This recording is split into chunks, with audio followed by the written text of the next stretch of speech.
Hello दोस्तों, आप सभी का स्वागत है हमारे बीबीसी यूट्यूब चैनल में। आज आप लोग देखेंगे संख्या पद्धति का अगला टॉपिक है रियल नंबर्स, रेशनल नंबर। परिमेय संख्या क्या है? परिमेय संख्या को जैसे कि हम अगले वीडियो में अपने बता चुके हैं शॉर्ट में कि परिमेय संख्या सारे नंबर्स को मैं बता चुका हूँ। तो इस वाले वीडियो में मैं रेशनल नंबर पे अलग से टॉपिक्स में मैं आपका इस वीडियो में वर्णन करूँगा। जो परिमेय संख्या यानी रेशनल नंबर का ये इसी के टॉपिक्स की अगला टॉपिक्स है the lowest form of the rational number. परिमेय संख्या का न्यूनतम रूप क्या है? जैसे कि हम जानते हैं कि when the denominator of the rational number has positive sign and the numerator or denominator of that rational number has no other common factor than 1, then this rational number is standard form। कहने का तात्पर्य यह है कि जब किसी भी परिमेय संख्या का जो पॉजिटिव वाला साइन यानी उसका जो अंश है, उसका अंश जो होता है पॉजिटिव फॉर्म होता है और उसका अंश या हर किसी भी पॉजिटिव या नेगेटिव फॉर्म में होता है, तो उस समय उन यानी अंश और हर का एक के अलावा और ऐसा कोई फैक्टर ना बनता हो कि जिससे वो और किसी से डिविजिबल हो जाए। तो इस कंडीशन में जो रेशनल नंबर होता है वह क्या आपका कहलाता है? आपका वो इस समय वो जो होता है रेशनल नंबर का स्टैंडर्ड फॉर्म कहलाता है, निम्नतम रूप कहलाता है। जैसे मैं उदाहरण के रूप में बताऊं या मैं कहूं कि जब किसी भी परिमेय संख्या के अंश या हर में या अंश और हर में एक के अतिरिक्त और कोई उभयनिष्ठ संख्या नहीं पाई जाती है तो उसे हम उस परिमेय संख्या का निम्नतम मान कहा जाता है या कहते हैं। जैसे मैं बताऊं एग्जाम्पल के थ्रू, जैसे ये मान लो कि 3/5 है, 1/2 है। इन दोनों में इनके सिवा और ऐसी कोई संख्या नहीं है कि जिनका 3 यानी 1 और 5 के अतिरिक्त कोई एक कॉमन फैक्टर इन दोनों का बनता हो। तो जब ऐसी संख्या यानी अंश और हर के रूप में लिखी जाती हैं तो इसे कहा जाता है परिमेय संख्या का निम्नतम रूप। उसी तरह से हम देखते हैं 1/2 का। 1/2 जो 1 है इसका जो एक फैक्टर होगा ये वो है और 1 ये 2 होता है। इन दोनों में एक के सिवा कोई भी ऐसा कॉमन फैक्टर नहीं बन रहा है कि जिससे यानी कहने का मतलब है कि यह कोई भी परिमेय संख्या अपने निम्नतम रूप में लिखी जाए यानी उसका कोई कॉमन फैक्टर नहीं बनता है तो फॉर्म में लिखे गए जो भी परिमेय संख्या होगा वो निम्नतम फॉर्म में कहलाता है। मैं अदर क्वेश्चन के माध्यम से आप लोगों को समझाना चाहूँगा कि जैसे मैं इधर जो है कि 4 क्वेश्चन लिया हूँ कि change the following rational number in standard form, यानी नीचे दिए गए जो भी परिमेय संख्या हैं उनको क्या करना है, तुमको निम्नतम फॉर्म में या स्टैंडर्ड फॉर्म में परिवर्तित करना है। तो हम देखते हैं पहला 6/8, दूसरा है -8/24, तीसरा है -14/70 और चौथा है 27/36। तो पहले का हम सोल्यूशन देख लेते हैं। पहला क्या हुआ 6/10। अब देखो इसमें एक ऐसा नंबर दोनों में है जो कॉमन फैक्टर बन रहा है। इसमें भी 3 आ रहा है और इसमें भी 2 आ रहा है, इसमें भी 2 आ रहा है, तो इसको हम डिविजिबल कर दे रहे हैं। 6 को 2 से डिविजिबल करेंगे 2 3 जा 6 होता है और 5 को या 10 को 2 से डिविजिबल करेंगे 2 5 जा 10 होगा। तो ये अब ये जो 5 और 3 और 5 आ गए इक्वल टू 3 और 5 और 3 5 में और इसके अलावा और कोई भी कॉमन फैक्टर नहीं बन रहा है, जिनके कारण ये जो 3/5 है वो आपका क्या कहलाएगा, स्टैंडर्ड फॉर्म कहलाता है। दूसरा हम देख लेते हैं। दूसरा क्या था -8/24 था। तो -8/24 को मैंने क्या किया, सबसे पहले ये साइन का मल्टीप्लिकेशन कर देते हैं, ये माइनस प्लस हो गया तो बच गया क्या 8/24। अब 24 में देख रहे 8 ऐसा नंबर्स हैं जो 8 में भी कॉमन है और 24 भी कॉमन है, तो हम दोनों संख्या में 8 से डिवाइड कर दे रहे हैं। तो 8 1 जा 8, 8 3 जा 24, ऊपर अंश के रूप में 1 आ गया और हर के रूप में 3 आ गया। अब ये 1 और जो 3 है ये ऐसे नंबर्स हैं कि जिनमें कोई भी संख्या एक के अतिरिक्त कोई भी संख्या ऐसा नहीं है कि जो दोनों में कॉमन पाए जाते हों। तो ये जो जब कभी भी किसी संख्या में कॉमन फैक्टर ना पाया जाए, दोनों में जो चीज़ें मिलती नहीं ना पाया जाए, तो उस फॉर्म में जो लिखे जाते हैं उसको हम कहते हैं परिमेय संख्या का स्टैंडर्ड फॉर्म। तीसरा हम देख लेते हैं -14/70 है। तो ये जो है कि -14/70 इसमें देख रहे हैं ये 2 से डिविजिबल है, 2 से कटेगा और 2 से ये भी कटेगा, तो 2 से 1 जा 14 होता है तो 7 बच गया और 2 से जब इसको काटेंगे 2 3 जा 6 हो गया, बचा 1, ये 1 और 0 मिलकर 5 होगा, 2 5 जा 10 तो बच गया 35। ये माइनस का साइन लगा तो माइनस का साइन लगेगा, नो चेंजिंग। ये हो गया क्या आपका आ गया -7/35। अब ऐसे दोनों संख्या ना कि एक ही में देखना है, एक में नहीं देखना है, अंश और हर में दोनों में देखना है कि कोई कॉमन फैक्टर बनता है कि नहीं बनता है।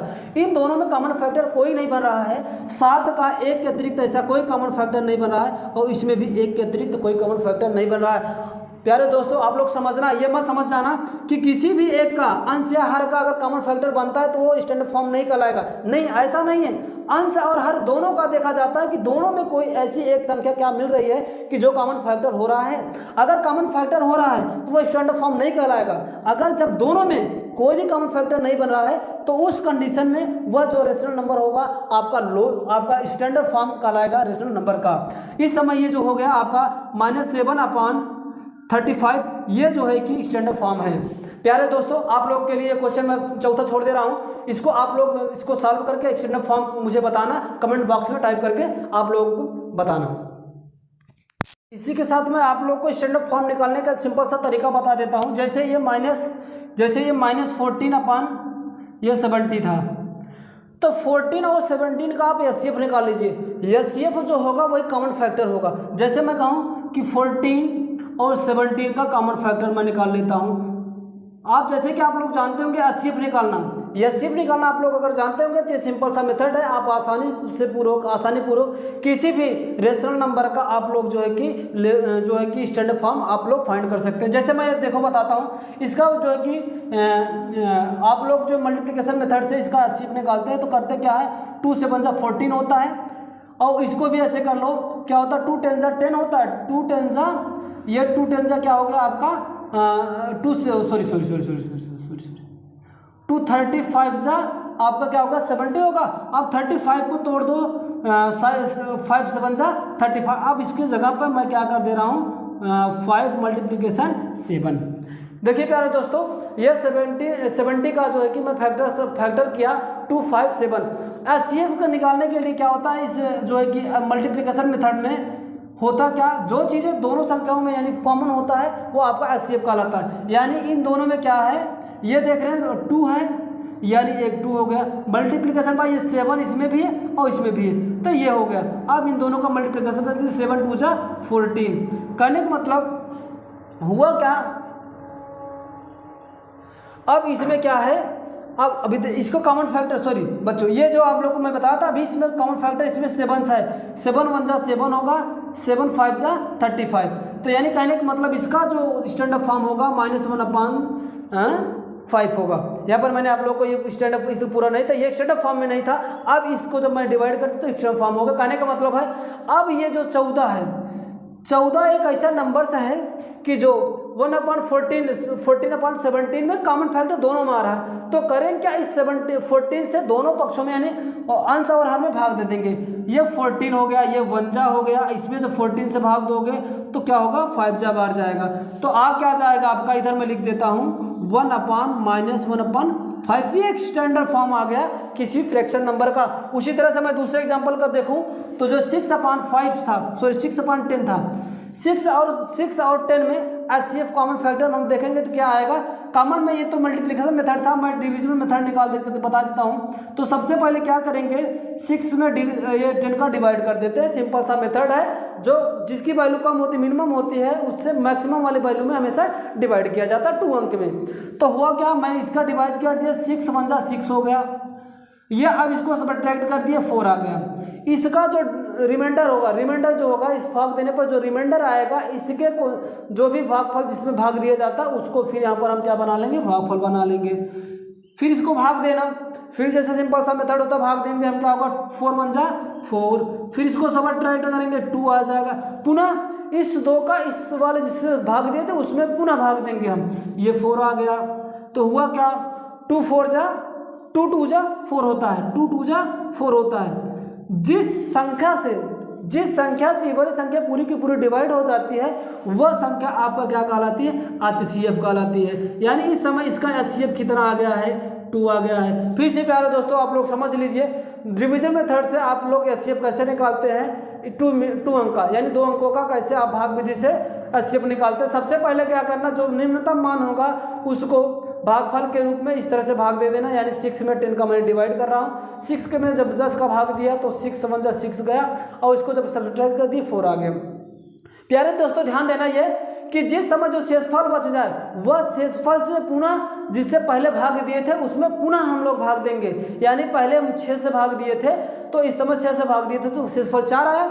अब इस समय मैं 4 से 6 में यानी 6 में भाग दूंगा तो पुनः कितना आ गया, आज 4 1 जा 4, ये 4 आ गया, फिर इसको सब्ट्रैक्ट कर दी 2 आ गया।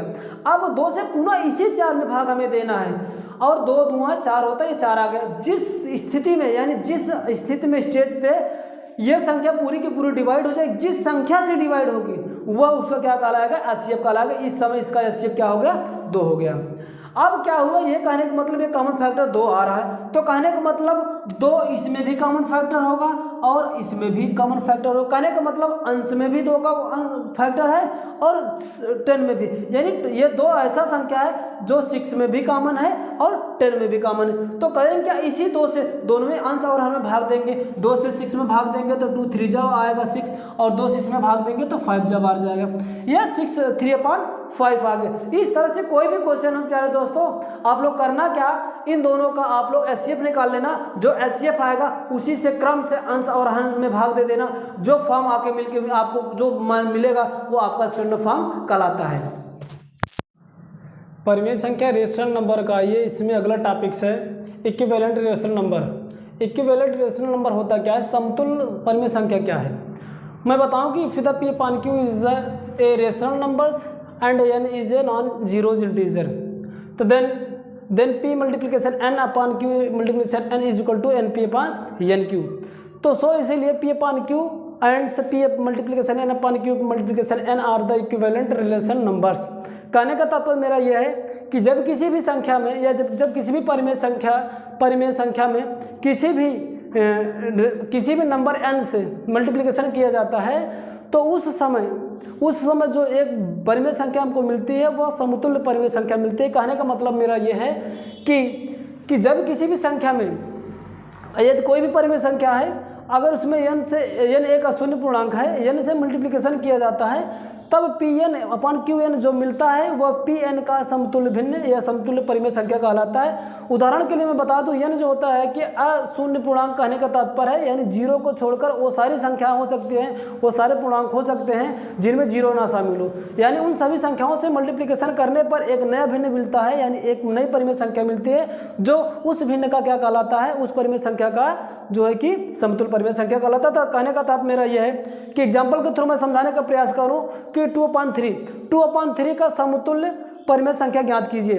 तो 1 ज्ञात करना हो, 2 समतुल्य, 3 समतुल्य, 4 समतुल्य ज्ञात करना हो तो करेंगे क्या आप इसमें ये n का वैल्यू आप चेंज करते जाए। n की वैल्यू कहने का मतलब 1 2 3 4 5 कुछ भी रखते जाइए, फिर -1 -2 -3 कुछ भी रखते जाइए, -इनफाइनाइट से प्लस इनफाइनाइट तक कुछ भी वैल्यू रखते जाए क्रम से, यानी n से एक बार मल्टीप्ली यानी 1 से ऊपर नीचे मल्टीप्लिकेशन करो तो एक मिलेगा समतुल्य, 2 से ऊपर नीचे गुणा करो तो एक दूसरा समतुल्य भिन्न मिलेगा। जैसे मैं यहाँ पर करके दिखाता हूँ, 2/3 का समतुल्य भिन्न फाइंड करते हैं। 2 में मल्टीप्लिकेशन 2 से किया, फिर 3 में मल्टीप्लिकेशन 2 से किया, क्योंकि n प्लस n था तो दोनों में एक सेम संख्या से, ऐसा नहीं कि ऊपर वाले में 1 से मल्टीप्लिकेशन कर रहे हैं और हर जो है कि अंश में 1 से मल्टीप्लिकेशन कर रहे हैं और हर में जो है कि 2 से मल्टीप्लिकेशन, ऐसा नहीं है, सेम करना है। यानी अंश में अगर हर 2 से गुणा कर रहे तो अंश में भी हर में भी 2 से गुणा करना पड़ेगा, तो जो भिन्न प्राप्त होगा यानी परिमेय संख्या जो प्राप्त होगा वह समतुल्य परिमेय संख्या कहलाएगा। जैसे कि मैंने कहा यहाँ की 2/3 में ऊपर से भी 2 मल्टीप्लिकेशन किया और 2 का,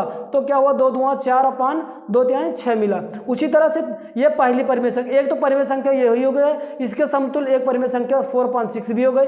फिर तीसरी में फाइंड करने के लिए इसी संख्या में 2/3 में 3 अब ऊपर नीचे 3 से यानी अंश और हर में 3 से गुणा कर रहे हैं, तो 2 × 3/3 × 3 इज इक्वल टू 3 2 6 और 3 3 9 6/9, यानी कहने का मतलब 2/3 का जो है कि समतुल्य दो समतुल्य भिन्न यानी परिमेय संख्या क्या होंगी 4/6 और 6/3। इसी तरह से तमाम सारी परिमेय संख्या इनके समतुल्य ज्ञात की जा सकती है। जैसे मैं 3 से मल्टीप्लिकेशन किया, आप आगे चल के जो है कि 4 से ऊपर नीचे गुणा करिए, 5 से 6 से 7 से गुणा करते जाइए, आपको परिमेय संख्या जितनी फाइंड करनी है समतुल्य परिमेय संख्या तो आपको मिलती जाएगी। उसी तरह से मैं दूसरा यहाँ पर सॉल्व किया हूँ कि -3/-7 था, माइनस प्लस हो गया यानी 3/7 बच गया।